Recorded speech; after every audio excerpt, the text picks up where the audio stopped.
Governance is a bit of a dirty word in our sector. We think that it is a unique, discrete part of the business that sits off to the side. Often, larger organizations will have governance sectors or teams, but realistically, governance is everything that you do. It is how you do what it is you do.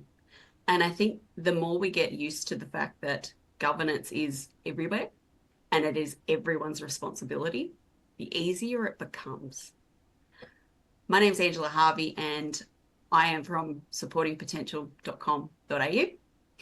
I get calls on probably a weekly basis from people that have started up their own NDIS businesses and want to pass audit.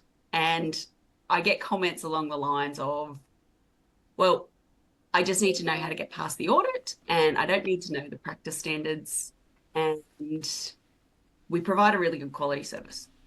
Now, truth be told, probably do. And we know that the practice standards are not really representative of good quality support. They are pretty much compliance based in nature. So there are a lot of hurdles there that you've got to get through, and you do need people that can help you read and understand NDIS quality and safeguards speak. The issue is that it's not just a one and done once you've gone through audit. You need to understand how these things affect you on a daily basis. You need to understand how you make this work for your front line. Governance needs to be their problem too. Governance also belongs to the people that you're supporting. So they need to understand, how are you keeping their information safe?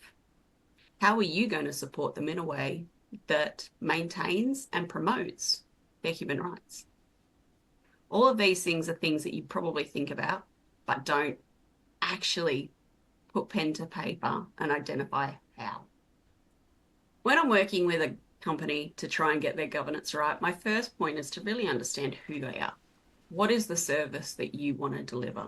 And it's not enough to say, I want to be a good service, or I believe in human rights. You want to actually be descriptive. Who is your target client? How are you going to make sure you provide services to that person that is better than anyone else?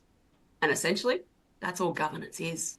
Another thing that I tend to do is look at how each of the policies talk to each other. So organizations tend to go one of two ways. They either have the phone book of documentation that is a gazillion pages long that you can't find anything, or they have hundreds of unique independent policies, none of which actually talk to each other. Streamlining that will save you time, money, and pain when it comes to your audit. If you've written it down and you're not doing it, you are non-compliant. Whereas if you write it down in a way that you are already doing, audit becomes so much simpler. The next thing is, how are you making it easy to understand for everybody else around you, particularly your frontline support workers?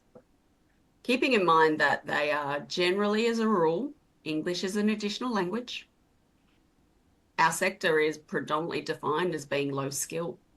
We know that's not true, but how are you making sure that the words you're putting down on paper and the directions you're giving those people make it easy for them to do their job well?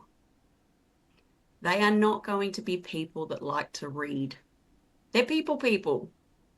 They want to be engaged. They want to have fun.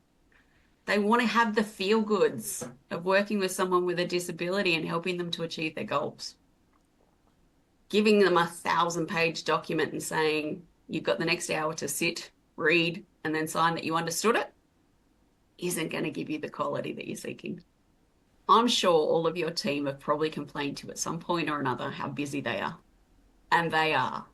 So what we need to look at is, how do we make your governance and your reporting requirements simple and a part of the way that your team do business anyway?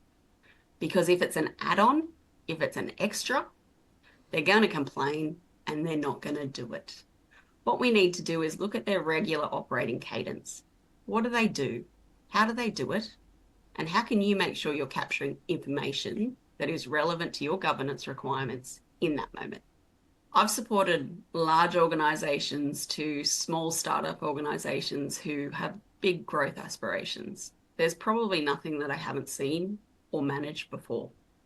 If you need help with any aspect of governance and operational management and how to make sure the people you're supporting are getting the best from you and your team, find me at supportingpotential.com.au.